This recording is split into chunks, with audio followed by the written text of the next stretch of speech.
자, 오늘은 미술 감상과 비평 그 5번째 시간 서양의 근대 미술에 대해서 감상해 보도록 하겠습니다.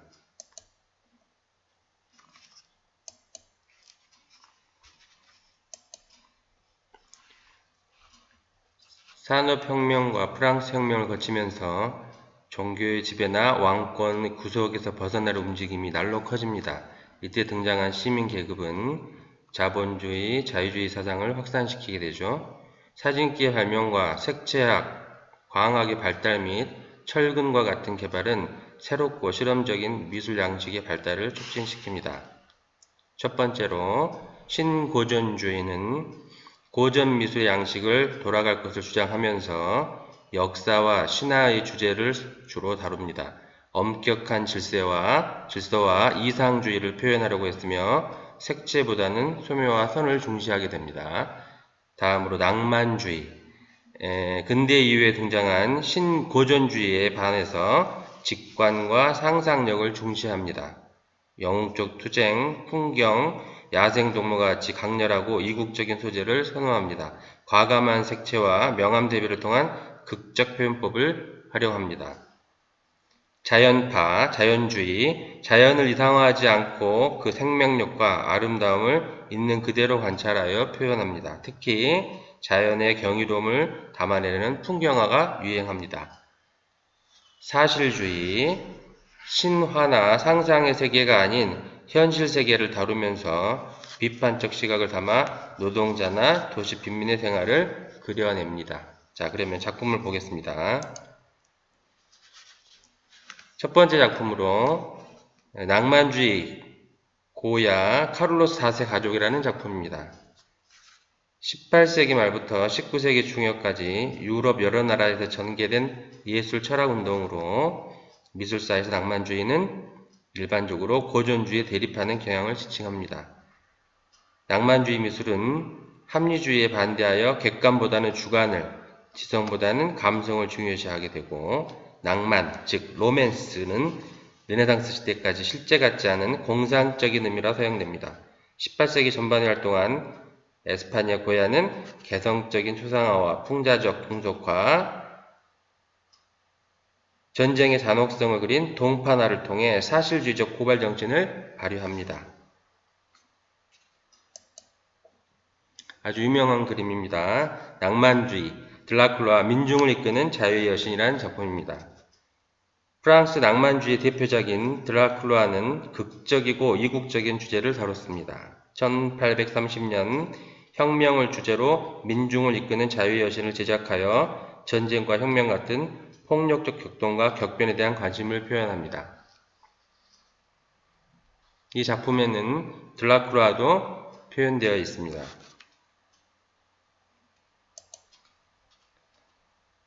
낭만파 루이-드-라 마르세이지 개선문 작품입니다. 회화나 건축에서보다 다소 실험성이 덜 하긴 하지만 18세기 말에서 19세기 초 프랑스 조각을 동적이고 감성적인 양식을 포함한 조각 분야의 낭만주의를 보여줍니다. 파리 개선문의 동쪽 정면에 있는 석조 부조의 모습이고요. 1792년에 공화정부를 방어하기 위해 출정하는 의용병들을 다는 공공기념물입니다. 낭만주의 팩스턴 수정궁입니다. 1851년 최초에 만국 박람회가 열렸던 런던의 하이드파크에 세워진 대형 전시관이고요. 투명한 벽과 천장 때문에 내부 조명이 필요 없어 수정궁이라고 불립니다. 팩스턴이 설계를 맡았습니다. 낭만파죠. 프리드리 안개 바다 위의 방랑자. 독일에서도 영국과 마찬가지로 풍경화에서 낭만주의가 가장 훌륭한 성과를 냈으며 독일 낭만주의 대표화가인 프리드리 작품입니다. 조용하고 무한한 공간감이 나타내는 그의 풍경화에는 신비롭고 종교적인 초자연적인 것에 탐닉하는 문학운동에 뿌리를 두고 있습니다. 자, 사실주의 작가입니다. 도미의 3등 열차. 1840년대에는 산업혁명의 결과로 엄청난 인구가 도시로 몰려들어 빈민가를 형성하고 부유한 자본가와 빈부격차가 극심해져서 사회적 불안 요소로 되었습니다. 풍자학어로 알려진 도미에는 이러한 사회적 모순에 대해 노동자 계급의 시각에서 사회 현실에 대해 대항한 사람이라고 할 수 있습니다. 이 작품에서 느껴지는 음울한 분위기는 곧 이 시대의 분위기라고 할 수 있습니다.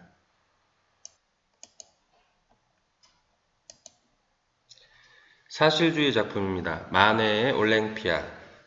마네는 인상주의 화가들이 동경한 사실주의 화가로 올랭피아에서 현실의 여인을 평면적 채색법으로 그려 그 당시 아카데미 아파로부터 그리다만 그림, 풍기문란이라는 비난을 받습니다. 사실주의 작품입니다. 보네르의 경마. 동물을 사랑한 19세기 최초의 여성주의자로 불립니다. 프랑스 화가이자 조각가인 보네르는 매우 세밀한 동물 묘사로 유명하였습니다. 매우 깔끔한 표면 처리와 밝은 색지 사용으로 더욱 정확성과 세밀함이 강조되었습니다. 사실주의 작품이죠. 에펠탑입니다. 에펠이 제작하였습니다. 자, 쿠르베라는 작가의 돌 깨는 사람들이라는 작품입니다. 이 사실주의는 회화는 실제로 존재하는 것을 보여주어야만 한다라고 하였습니다. 과거, 그러니까 혁명이나 나폴레옹 그 이전의 상황이죠. 그것으로부터 얻은 장면은 용납될 수 없다라고 했던 쿠르베의 말에서 사실주의의 특징을 엿볼 수 있습니다. 여기서 사실의 의미는 현실을 의미하며 작품이나 작가를 이해하려면 그 시대와 사회의 관습을 확실히 알아야 할 필요성도 있다고 강조합니다. 이 그림에서부터 시작돼서 지금의 사실주의까지 연결이 되어 있는데 지금의 사실주의는 자본주의 사실주의와 공산주의, 사회주의 사실주의로 나누어지고 있습니다. 신고전주의 작가입니다. 다비드 호라티우스 형제들의 맹세.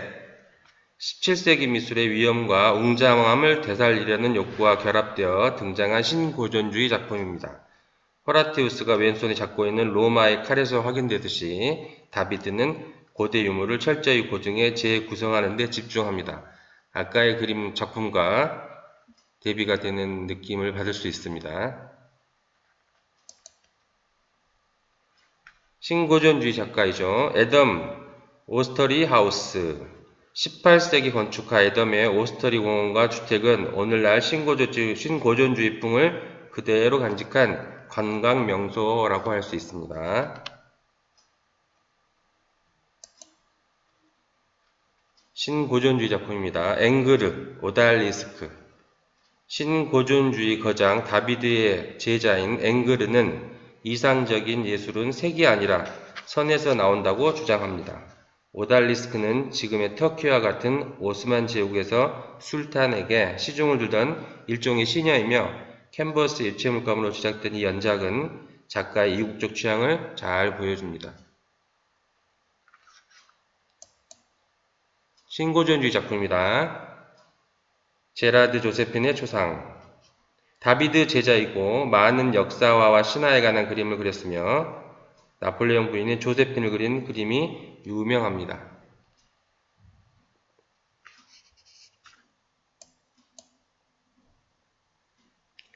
신고전주의 카노바 에로스의 입맞춤으로 되살아난 프시케라는 작품입니다. 이탈리아 대표적인 신고전주의 조각가, 화가, 건축가입니다. 장례 기념물과 이상적인 대리석 조각을 다수 제작했습니다. 자, 자연주의 작품입니다. 밀레의 이삭 줍는 사람들.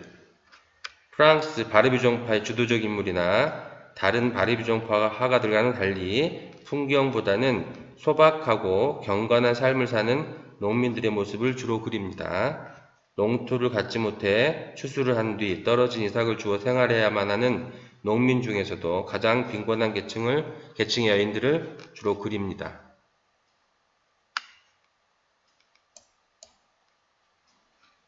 자연주의 작품이라고 할 수 있습니다. 베리경과 북인 웨스트민스터 궁, 영국 런던 템스강변에 있는 빅토리아 왕조 최초의 대규모 건축물로 16세기 이래 국회의사당으로 쓰인다고 합니다.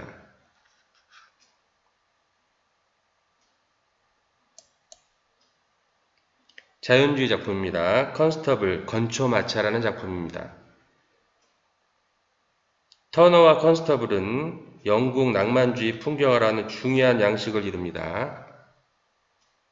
이들은 자연주의 시초이기도 합니다. 정확한 사생법을 주로 사용합니다.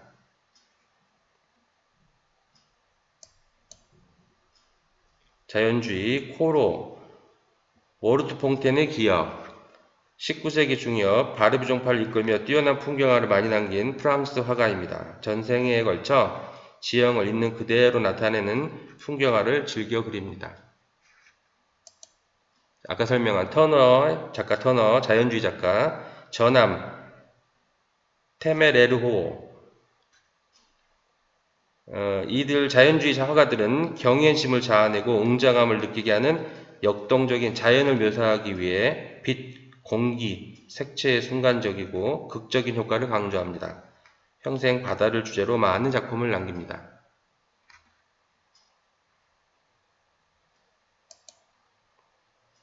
19세기 건축입니다.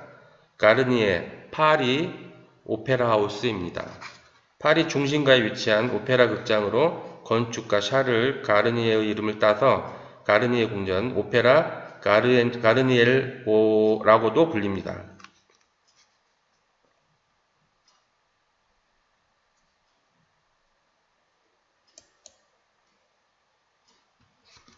19세기 건축입니다. 가우디 구엘공원 19세기 말 새로운 변혁의 욕구가 거세게 일으키면서 탄생한 양식으로 아르누보가 있는데 이 아르누보 양식은 사업화로 인해 시대의 주역으로 새롭게 등장한 신흥 부르주아들의 새로운 문화 예술 표현 양식으로 자리잡게 되는데 구엘공원을 왕성한 가우디는 아르누보 양식이 번성하던 시기에 등장한 천재 건축가입니다. 19세기 조서 로댕, 칼레의 시민 부분입니다. 로댕은 조각가들에게 재료가 지닌 성질에 대해 깊이 생각해보게 했으며 조각적 표현의 요소와 원리를 새롭게 한 작가라고 할 수 있습니다.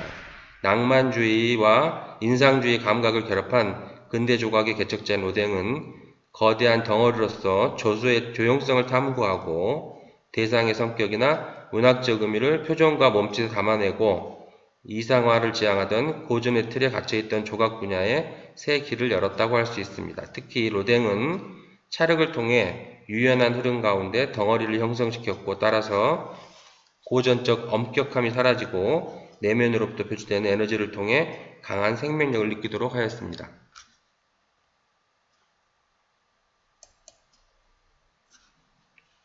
19세기 조각입니다. 로소의 병든 아이 힘차고 유연한 손자국이 빚어내는 음영의 효과로 인상주의 기법을 잘 보여준다고 할 수 있습니다. 로소는 인상주의 영향을 받아 표면의 회화적 효과를 강조했는데 왁스를 사용하는 등 신체 형태를 뭉개고 녹아내리는 듯한 질감을 내므로써 초현실적인 느낌도 자아내게 합니다. 19세기 조각입니다. 마요레 지중해라는 작품입니다. 풍만한 여인 누드상으로 유명한 20세기 초반의 프랑스 조각가입니다. 마요르는 고전주의와 지중해의 정서를 풍만한 여성상으로 표현했는데요. 특히 1908년 그리스 여행을 통해 고대 지중해 미술의 영감을 얻었다고 합니다. 부드러운 곡선으로 이상화된 여성 누드는 우아하고 기품이 있어 비슷한 시기 활동했던 로댕이 대표적 표현적이고 격전적인 작품과 대조를 이룹니다. 19세기 조각가 브루델 활 쏘는 헤라클레스 고대 미술가 로댕의 작품에서 영향을 받아 과장된 근육의 표현과 동세의 표현이 특징인 작품입니다.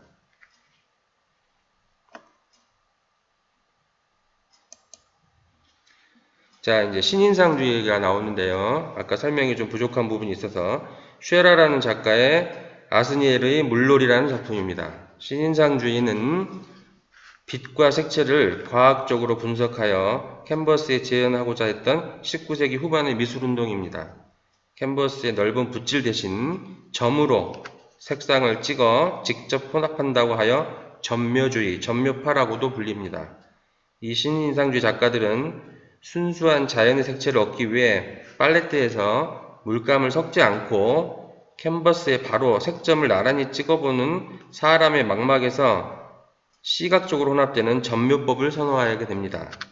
대표적인 화가인 쉐라는 색채에 대한 과학적 이론을 원리 삼아 캔버스의 균일하고 작은 점들을 우수하게 찍어 망막에서 색채를 혼합함으로써 빛이 가지는 원래의 순수함을 유지하고자 했습니다. 신인상주의 작가입니다. 시냐크, 로테르담 항구. 여기도 점이 많이 찍혀 있는 걸 확인할 수 있죠. 시냐크는 19세기 프랑스 화가이자 비평가였고 쉐라의 지지자로서 젊은 나이로 사망한 쉐라에 이어 점묘법을 이론화하고 후대에 알리는 역할을 하였습니다.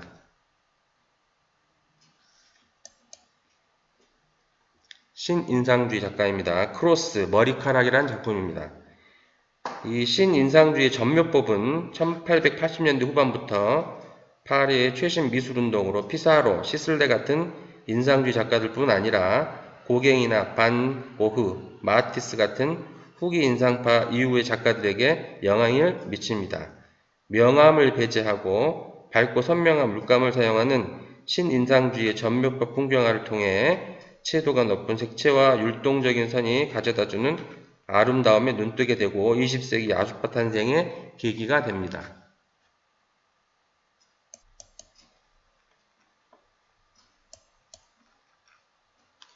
다음은 인상주의 작가입니다. 드가, 욕조라는 작품이 되겠습니다. 인상주의는 19세기 후반 프랑스에서 나타난 회화운동으로 19세기 프랑스 화단의 중심이었던 살롱전에 반대하여 등장합니다. 고상한 역사화나 보수적인 관념에 얽매이지 않고 당대의 생활이나 자연에서 느끼는 감정을 밝은 색채와 즉흥적인 붓질을 통해 순수한 시각적 인상으로 포착하려 했던 미술운동이라 할 수 있습니다. 인상주의의 가장 큰 특징은 첫째, 그림이 밝아졌고 물론 그 이전 작품들에 비해서입니다. 둘째, 개성이 강조되었고 셋째, 회화의 자율적 질서를 인정받게 되었다는 점을 들 수 있습니다. 드가는 앵그리의 소묘를 존경하였고 파스텔에서 풍부한 색채 효과를 발견하고 이를 중요한 매체로 사용하였습니다. 인상주의 작가입니다. 르누아르, 물랭드라 갈라트의 무도회. 이 작품은 파리의 유명한 무도회장이었던 물랭드라 갈레트의 평범한 일요일 오후 풍경을 묘사한 것입니다. 사람들이 춤을 추거나 앉아서 이야기를 나누는 편안한 모습을 그렸는데 춤추는 사람들의 옷, 리본, 머리카락 위에서 한낮의 햇빛이 반짝거리는 모습이 큰 특징입니다. 르누아르는 사람들 개개인의 모습을 세밀하게 그리는 대신에 여유롭고 행복해 보이는 무도회장의 전체적인 분위기를 스케치하는 데 중점을 뒀는데 이 그림 속 사람들은 마치 스냅 사진에 찍힌 것처럼 자신들이 그림의 모델이 되었다는 사실을 전혀 의식하지 못하고 있습니다. 그저 자연스럽게 각자 일에 열중하고 있을 뿐 그림을 위해 포즈를 취한 기색은 전혀 느껴지지 않고 있습니다. 인상파 화가들이 그전 화가들과 다른 것은 이전의 화가들은 신화와 역사 속 소재나 거기에 등장하는 인물들은 영원히 변하지 않는 것이기 때문에 주로 신화와 역사 속의 소재를 끌어왔고 그들은 시간이 아무리 지나도 늙거나 없어지지 않은 위대한 신과 영웅과 그들의 이야기를 그렸던 반면 인상파 화가들은 이렇게 주변의 자연스러운 풍경과 실제 사람들을 묘사하려 했었고 그것은 순간의 장면, 현재의 모습, 곧 사라지고 없어질 것들, 이웃의 모습들을 그렸다고 할 수 있습니다. 그리고 주제 자체보다는 빛, 색깔, 움직임 등에 더 큰 관심을 가졌다고 할 수 있습니다.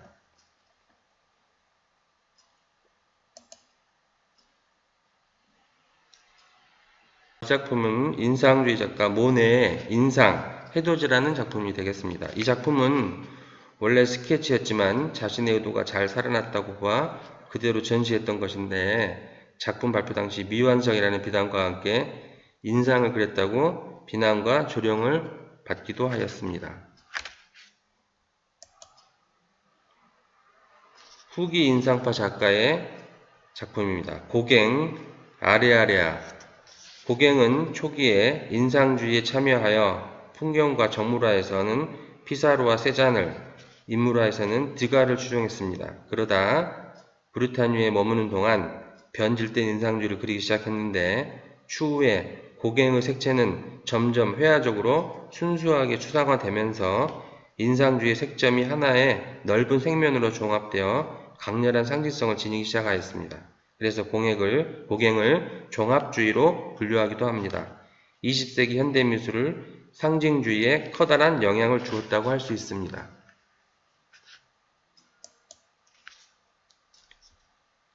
이 작품은 후기 인상주의, 반고흐의 별이 빛나는 밤이라는 작품이 되겠습니다.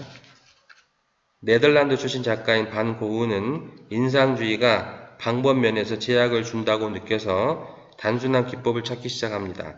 고갱과의 생활은 고흐에게 깊은 좌절감을 남겨주어 종국에는 자신의 귀를 자르는 비정상의 정신상태에 이르게 되는데 이 정신질환은 집안의 유전병이었다고도 합니다. 현대미술 표현주의에 큰 영향을 주었습니다.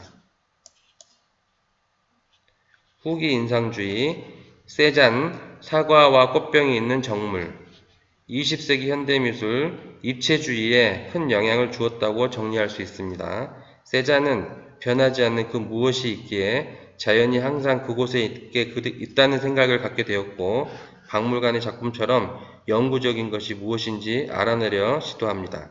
세잔은 많은 정물화를 그리면서 그 지속성을 끊임없이 탐구하였는데 형태는 물론 원근과 질감 등 제멋대로 단순화되고 기울어져 있음을 알 수 있습니다.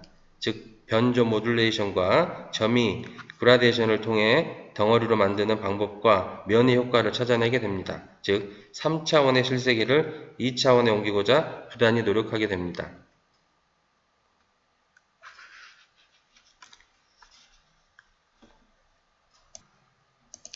이상 서양의 근대미술 해설을 마치고 다음 시간에 뵙도록 하겠습니다. 수고하셨습니다.